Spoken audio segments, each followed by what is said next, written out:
That is the KTM 390 Enduro R. Behind it is the Oregon BDR. We are on section 5 right now. So that's Three Finger Jack, Mount Washington. So the fuel light is already on. The fuel economy gauge has been giving me trouble. Look at more BDR reverse. Shocking. Ooh, Transalp. I will say with this bike, you are working the gears a lot. There she is. There's Mount Jefferson. Anyway, Oregon is ugly and don't come here. Hey, I found some mud. Holy shit, that is deep. Holy shit, that is deep. Beautiful. I could use some water. The viewpoint is 5 miles. Okay, let's go. Let's get it. Kind of an iconic, legendary Oregon route, both for four-wheel drives and motorcyclists.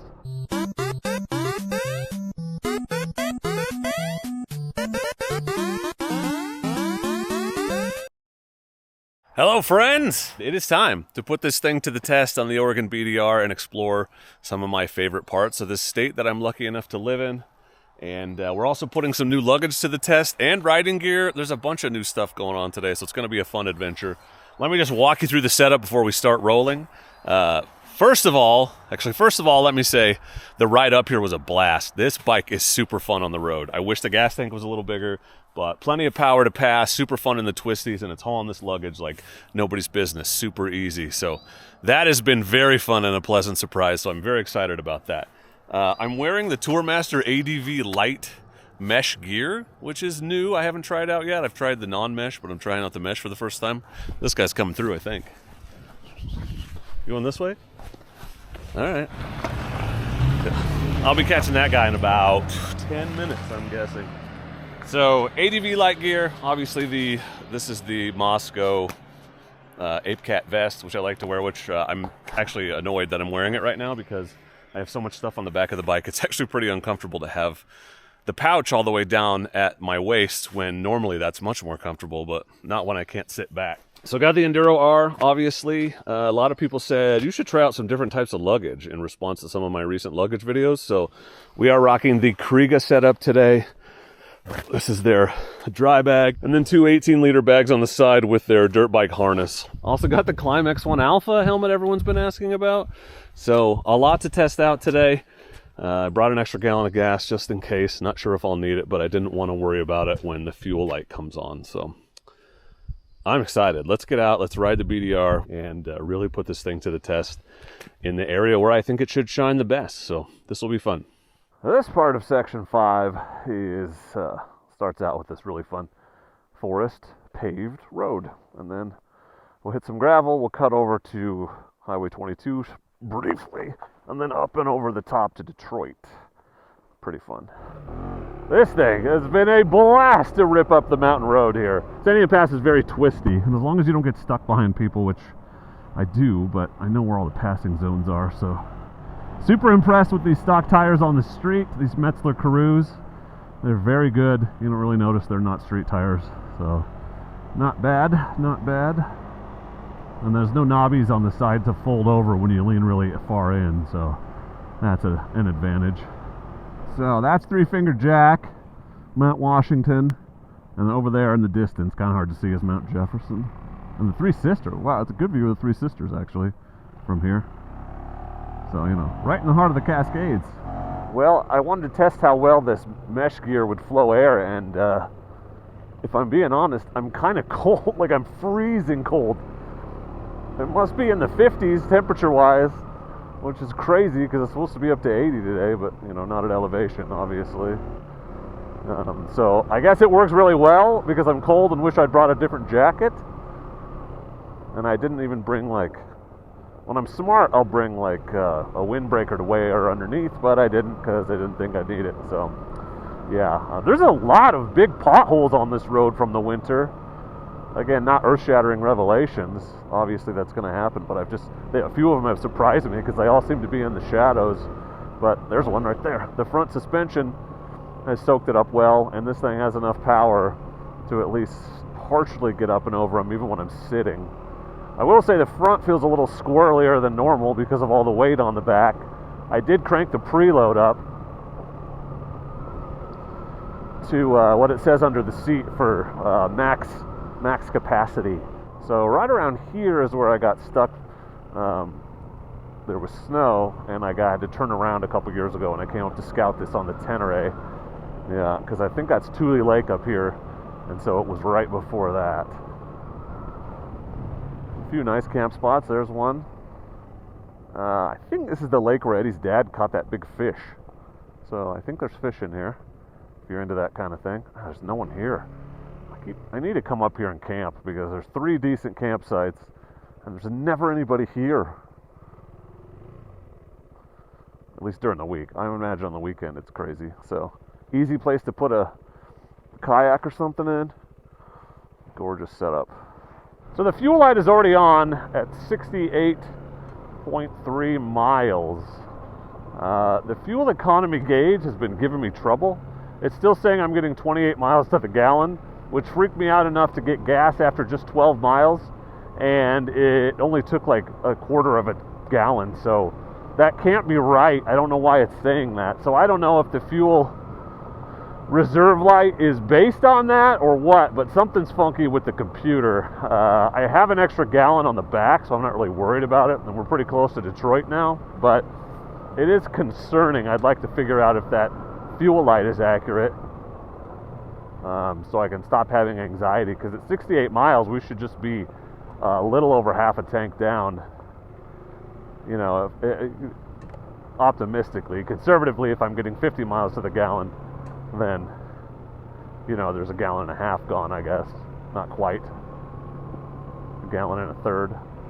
But even then, that would leave a whole gallon in the reserve when that light comes on. So I'm going to do the math. When we get to Detroit, I'll put some gas in and we'll figure out how much we've actually used and what kind of mileage we're actually getting. And that may have to be how I keep track, because this bike doesn't have a fuel gauge. I don't know why. What a terrible place to live, right?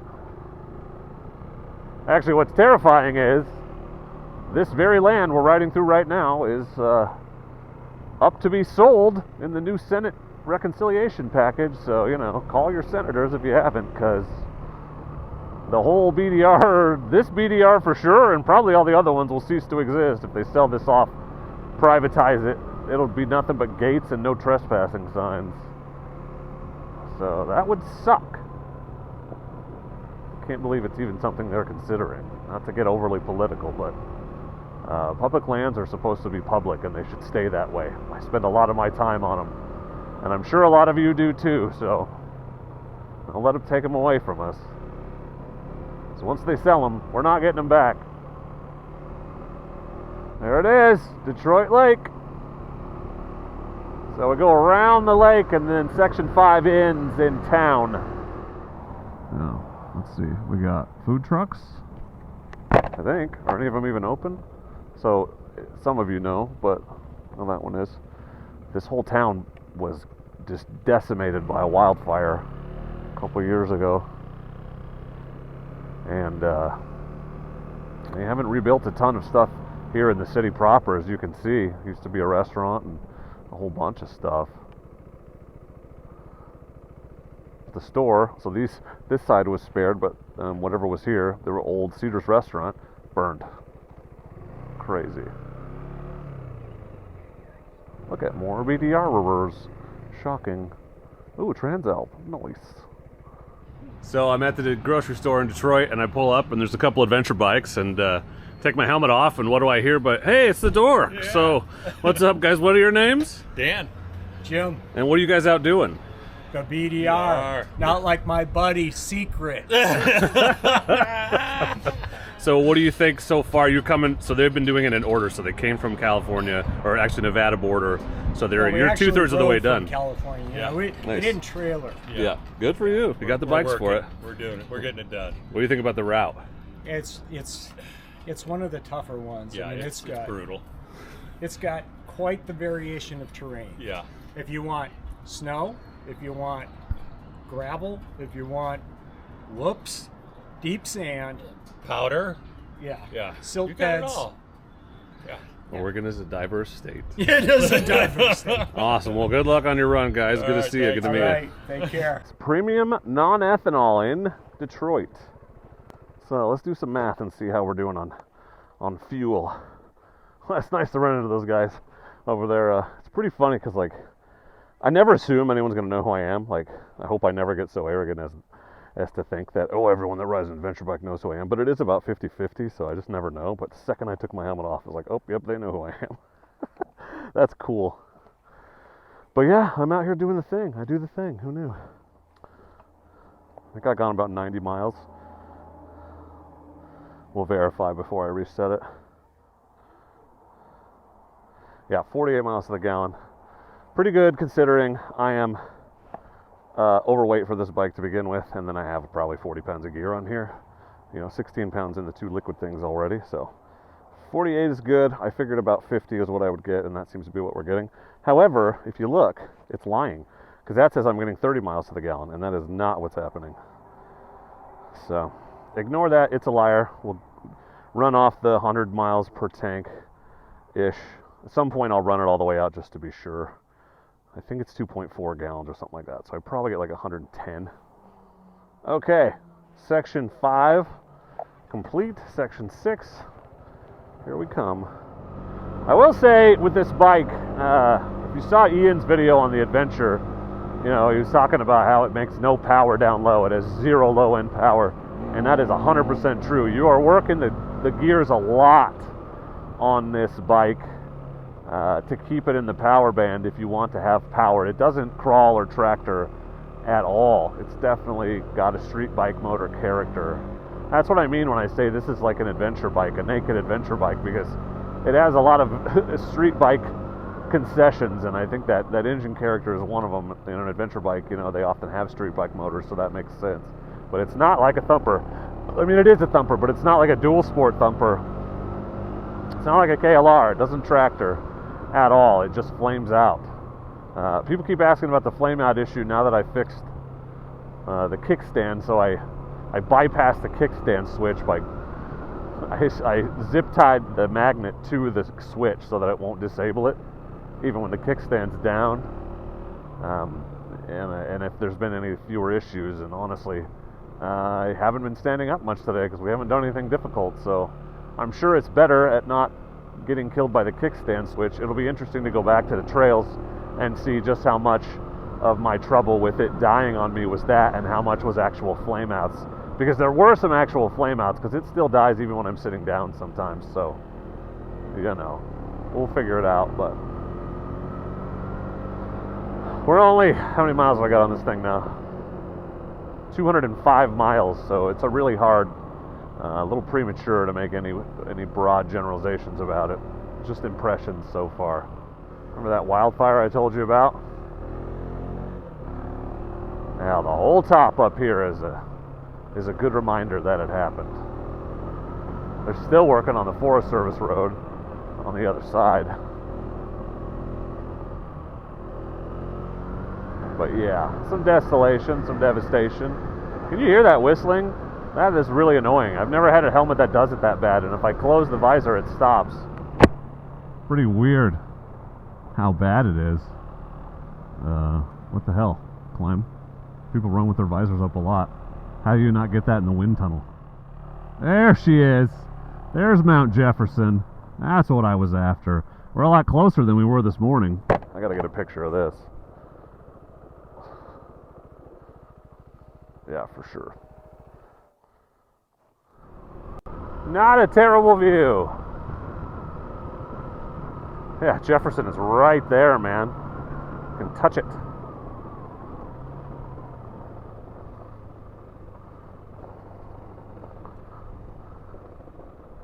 Big 3-way intersection. I'm going right.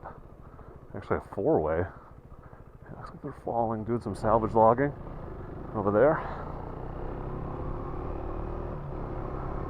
Hey, Jefferson's back. Cool.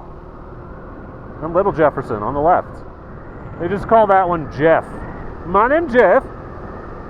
There's Jeff. It's just a ridge.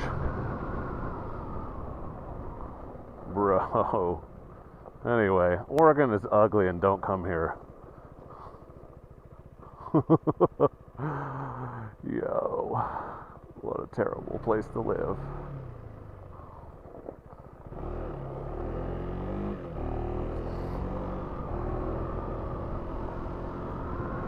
You can really see the extent of the burn up on the side of the hill. Alright, we're 18 miles from Detroit. How many miles have I ridden, I wonder? 25, so it's a long way around, but it's a lot more fun than just taking the highway. 46, it's not a highway, it's just Forest Road 46, which is closed anyway. But take a left, head towards Olali, and Estacada. Although we don't go through Estacada, but that's the direction we're headed. So if it wasn't clear by the word on the road here, this is the turnoff to Olali. But it is a significant place because this is as far north as I've been on this route by myself. I haven't been past here since Tim and I did the whole route together, so this is not as familiar territory to me as what we just did is, so should be fun. What's up, Chipmunk? You watch it, buddy. You watch it.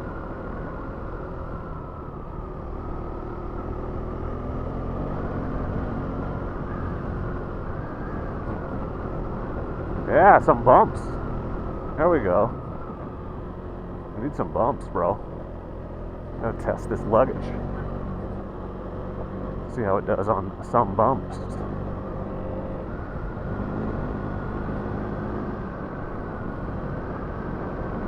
This is fun.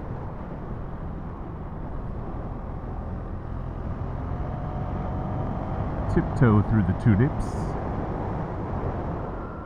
This reminds me of Section 3. There's a section up around Newberry Crater that's like this. Except for it's... oh, look at that. It's kind of technical. Okay. Except for up there's a lot more sand and volcanic rock. Yeah, this is... that's good. I was playing with the suspension yesterday and I felt like the forks were really soft because it was just diving like crazy no matter where I set it, but I was starting to wonder if something might be wrong. They don't feel soft today, so just a very different kind of application, I guess. It feels stiff, if anything, right now. Interesting technical stuff on this road. And the back is definitely bouncy. I've heard the rear spring's not that great anyway. I've got it cranked down, I think, to 5. I'm not sure how many clicks there are on the back, but whatever it says under the seat, the recommendation is for max payload. That's what I've got it on, because with all that weight back there plus me, we're definitely at, actually probably exceeding max payload. Unless anyone from the warranty department at KTM is watching, in which case I'm 5 pounds under the max payload. I measured it. For sure. Oh, max payload here, buddy. Well, the suspension's definitely better than the Rally. And I want to say it's better than the KLX, although I haven't adjusted it much. So I'm sure it is, because it's a WP Apex suspension, but put an asterisk next to it's better than the KLX 300, because I should probably tweak those clickers a little before I make a judgment.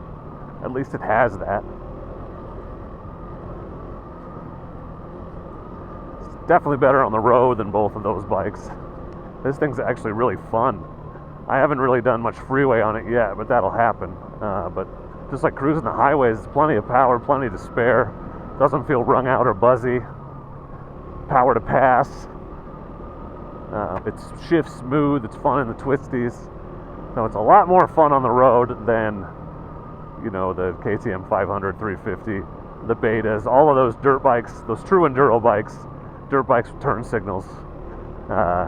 This is way better on the road than those. Now those are a lot better off the road, but it just depends on what you want to do. Because there's nothing on a BDR I wouldn't take this on. At least none of the ones I've been on, and you know, including the expert sections in that. It's just pretty capable, despite the weight, which you don't really notice too much. I haven't picked it up yet, knock on wood. Hey, I found some mud. That sucks, as this bike is still very clean. Huh, which side? Well, I guess I'm getting muddy either way. This looks wet, less wet. Over here, like I have a better idea what's what. Yeah, let's just go. Oh, it's not good. It's a good test of these tires, I guess. Holy shit, that is deep. Holy shit, that is deep. Well, that did shockingly well. Yeah, wow, that was deep. You wouldn't want to hit that hard. No, sir.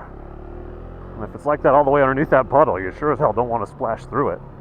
Well, she'll never be clean again. Honestly, I was just thinking there was probably a lot more mud up here even just a couple weeks ago. It's dried out quite a bit. So I was just thinking, because I have only ridden the 690 like one time, and it was like a 30-minute test ride. And yeah, I didn't even get anything hard. It was just gravel and some road, and I didn't like it. I found it difficult to use at slow speeds. Looks like straight. Yes. And now I'm wondering if it's just because the engine character was a lot like this bike, where it makes its power at the high revs, and so it just doesn't have any down low. And I'm just used to other thumpers, and I was trying to like lug it and tractor it, and it wouldn't do it. So I'm excited to get back on another 690 and give it a shot. See if it's a little easier if I just judged it incorrectly, which I'm willing to admit is very possible. But I think I'm riding one of those on the Colorado BDR in a couple weeks, so in a month or so. So we'll find out. We'll get a chance to test it, won't we? Yeah, I'm pretty sure you stayed here, didn't you, Jack? Because I remember seeing it in your video going, yeah, that's that gorgeous campground on Section 6. Beautiful. I could use some water. Wouldn't hurt to stop for a minute. Yeah, I'm 90% sure this is... or Jack, my editor. Mad Jack Media. He stayed when he ran the Oregon and Washington BDR. Except for it was raining on him. It's gorgeous right now. I'll get some water. So many bugs are flying into my open helmet. It's warm and I don't want to put the visor down. This is why you should have brought goggles, dummy. Oh, I'm not sure I got the last one out of there. But it definitely, even if I did, you know, you're paranoid and everything feels like a bug tickle. Now we're almost to Timothy Lake, it looks like. I don't remember this. I feel like this has been added to, revised, since I did it a couple years ago. I had the very first tracks, and phew, I know that people are continually riding and revising, so they may have added some more fun sections. That may be what occurred. Timothy Lake. Welcome to Jurassic Park. Oh, actually, I am going across this, it appears. Beauty.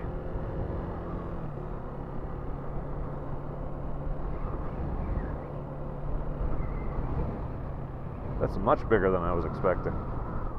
Hey, I found Mount Hood. Of course, I missed the good shot of it. There it is. Mount Hood. Still got quite a bit of snow on it. Shocking. Not really shocking. It always does. It's the tallest peak in Oregon. It's pretty, though. Looms over all of the northern part of this route.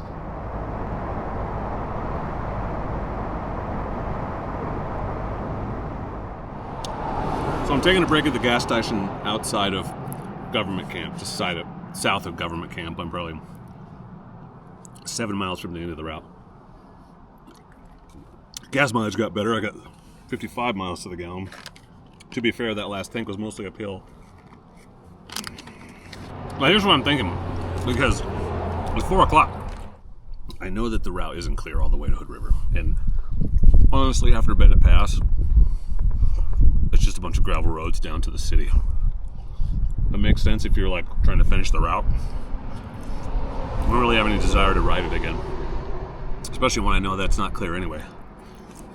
So, kind of thinking about just going up the Mount Hood. We'll get some pictures, and then we'll go out, take Bennett Pass. There's a really gorgeous viewpoint, like not that far in, and then see how we feel. Because I'm not here to prove anything. I just wanted to go for a nice ride, test out some luggage. I don't actually end up camping. It's not the end of the world. There's other stuff I could get done at home tomorrow. Found the mountain. This is Bennett Pass Snow Park. And out the back of Bennett Pass Snow Park is Bennett Pass. The viewpoint is 5 miles. Okay, let's go. Let's get it. This is our pinnacle. Kind of an iconic, legendary Oregon route, both for four-wheel drives and motorcyclists. Kind of gorgeous up here. Very impassable in the winter. Is this it? The viewpoint, the first one. Yeah, dude, this is the one. This is awesome. I think, if I can get my freaking kickstand down here.